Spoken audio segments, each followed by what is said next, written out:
আমরা এখানে বৃষ্টিতে একটা জায়গায় দাঁড়ালাম, আর এখানে পাহাড়ি একটা গাছের কমলা, সেটা আমরা মাটিতেই পাইলাম, আর উনি এটা একদম ছিটতেছে। আমরা এখন টেস্ট করে দেখবো যে পাহাড়ি কমলাটা আসলে কতটা মিষ্টি। নিচে আরেকটা পড়ে আছে।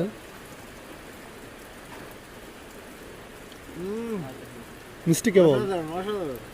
আচ্ছা। হুম,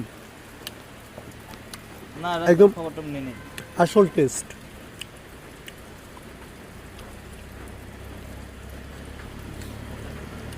এখানে পাহাড়িদের সুপারি গাছ, কমলা গাছ, আর অসংখ্য সুপারি চারা, নিচে আম গাছ, পেঁপে গাছ, কাঁঠাল গাছ, মানে ফলে পরিপূর্ণ।